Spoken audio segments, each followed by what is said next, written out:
This video is all about D&D Dragons, because in the new revised rules, we're also getting new revised dragon designs, which is kind of interesting to me because it means that this update to D&D is more than just a rules revision, but it's kind of a lore update as well. This video is also going to slip into some conspiracy theory areas, but it's kind of interesting. So starting from the start, this is now what a gold dragon in D&D looks like. This is what the old version was, this is the new one, old one, new one. And this gold dragon is what's going to feature on the cover of both the 2024 Player's Handbook and the limited edition cover 2024 Player's Handbook. And it turns out all the chromatic and metallic dragons in D&D are going to get a redesign with these new core rulebooks, though the only ones that have been shown so far are the bronze dragon and the red dragons here, as well as the gold dragon. There's also this image of a silver dragon. The intention is to pretty much give dragons more distinctive looks that match their personalities and show that they kind of evolve differently from each other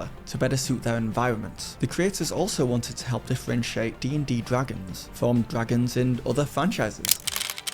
They thought this especially important since dragons from other franchises tend to be more animalistic, aggressive, wyvern type creatures, when in D&D, they're more powerful, intelligent creatures that can talk and cast spells. And in a weird way, the redesign of the Gold Dragon is actually closer to what the Gold Dragon looked like in previous editions of D&D. It wasn't until the 3rd edition that they adopted this look of a more Welsh dragon. And I've got to say, I do like the new design. I also agree with them. I think differentiating between dragons from other franchises and this is important, because even I forget all the time that dragons in D&D aren't just these two-dimensional predatory creatures. They're fundamentally NPCs. Now let's get our conspiracy hats on, because a Reddit user has a theory, and that theory is that art for all the chromatic dragons have actually been revealed already and no one's even realized. And before we get to that, this video is sponsored by Describe, your one-stop shop for everything D&D maps, descriptions and sounds. They have a huge library of music and ambient sounds for you to search and pull up for your games live at the table. Same with their maps and descriptions, so you'll never be caught off guard again. And it's a great tool to use when preparing your games to make sure your D&D is as immersive as it can be. Check out the link in the description, and thank you, Describe. So last year, a book came out called The Legend of Drizzt Visual Dictionary, and in this book, the dragons look very different than their past iterations. These same designs also showed up on packaging for 2023 Dicelings dice, dice that transformed into monsters. In fact, 2 of these new designs even appeared in the 2021 book Fizban's Treasury of Dragons. Now, obviously, this is kind of all theories, and a lot of this probably will change. All these could just be cool designs for these dragons for those individual books and products, and it may not be the case that they are the new designs we're going to get with these core rulebooks. However, the most compelling evidence that these are the new designs is that the red dragon from the Drizzt book seems very close to the new design in the 2024 Player's Handbook. So let's take a closer look at these designs, starting with the official ones before we get into the rumoured ones. The gold dragon is what we have the most information about, thanks to an interview with the head of art for Dungeons & Dragons, Josh Herman from comicbook.com. He said that a lot of the redesigns are inspired by the stats and lore of the dragons. The gold dragon being the strongest of all dragons statistically, it has a very different look. Gold dragons also tend to be more isolated and have a different way of thinking to other dragons, so its look is very unique. And in fact, they even thought about going full serpentine and wingless with this design, similar to the Bacchanala from the Radiant Citadel, though even that did kind of have wings. But they didn't. They didn't want to change the silhouette too much. They wanted people to know that this was a D&D dragon, hence why they've just kind of shrunk the wings down a little. The gold dragon also has different modes, like an R-wing from Star Fox. It has a gliding mode, a flying mode, and a relax mode, where its wings are in different positions. And they're not official terms, by the way, but that's what we're going with. And one of the coolest things about the wing change is that it shows the dragon doesn't actually need them to fly. It's magical enough without them, which makes sense because the charisma modifier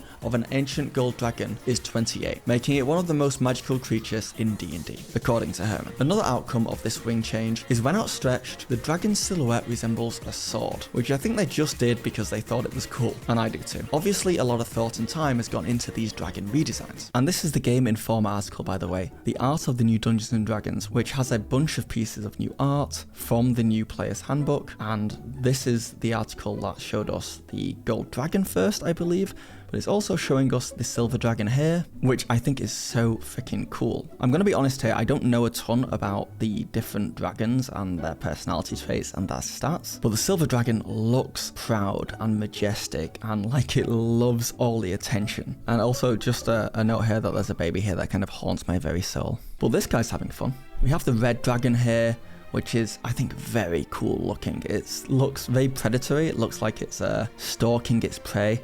It also looks like it's got an arrogance to it. And I just love all the added detail of the little spikes coming from the tail, coming out from the legs here. You can see how it breathes fire, the bottom right here. Eye, which is super cool. And the wings that kind of remind me of kind of bat wings, potentially more demon wings, devil wings, I should say. It's very cool. And in fact, it's kind of hard to say, but it does seem like the dragon design from the D&D movie, apart from this dragon being massively overweight, it does kind of look like it could be the new design if you made them a lot thinner. It's got the horn on top of the nose, but does the new redesign have 2 horns on the top? It does, yeah. I think if you really made this dragon like weigh 7 times more, feed it a hell of a lot, this dragon lines up with the D&D movie, which is just interesting to note. And then this is the bronze dragon. Real quick, I was doing a bit more research into this after the fact. Turns out the red dragon and a few of the other dragons are a little bit harder to tell the difference between like the old designs and the new designs. For example, this is the old red dragon and this is the new one. Here's the old one again from a different angle. Now, one of the biggest things is it's got quite a thin, elongated neck, which is kind of hard to tell what it would look like when it's down. But the new design does look like it's got a much thicker neck. But I think one of the most telling and only real differences for me is the back flap here. I'm not sure what you'd call it. On the old versions, it's much more prominent and almost like an extra part stuck on the back of it. Like it really stands out. Yeah, on the new design, it feels like it's much more natural and it's kind of just flowing off the back of it, if that makes sense. But yeah, I just kind of thought I'd point out that some of these designs haven't changed that much and it's not that big of a deal. And that gets important for what we're about to talk about because there's a lot of what ifs. However, it should be said that this is what the bronze dragon used to look like in 5e. So that's a big change and a very big difference.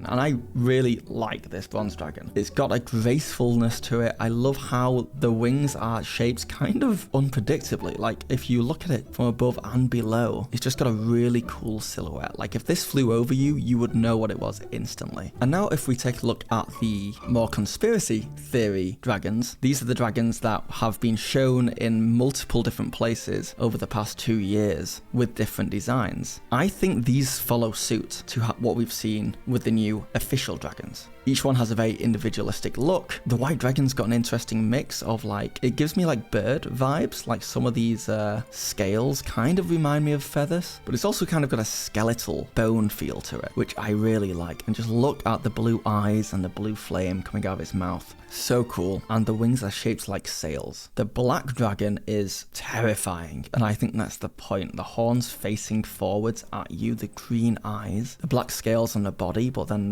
the green detail on the spikes and on the wings. 3-bladed wing shape. This thing definitely looks like the scariest of the dragons. Then we've got the blue dragon, which is so cool, with a single prominent horn on its head, kind of reminding me of like a lightning conductor. It's very sharp, slim, kind of aerodynamic dragon. I picture this being very quick, with broad clawed feet for digging through desert sand, and its scales continually crackling with electricity, and a trident tail for in-air navigation, and its long blade-shaped wings for gliding. They're really using the designs now to talk about how the dragon moves, how it acts visually, which I really like. And then the green dragon, probably my favorite looking dragon, just because of these leaf-shaped wings. Maple leaf-shaped wings blend into tree canopies. So they're talking about it camouflaging itself here, which I love. Its scales range from olive to forest green. I just think it's such a cool dragon to just look at, especially kind of the foliage-looking growths around its head.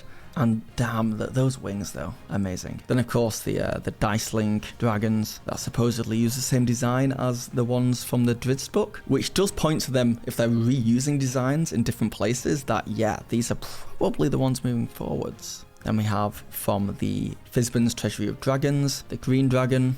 and of course the black dragon. The black dragon obviously looks very similar to what we were just looking at in the Drizzt book. The green dragon, I don't know, actually. Looks like the head and face are very different. The wings could be similar, and the tail here forks into two, which it definitely does do here. So maybe this has been a work in progress and they're getting towards a different design.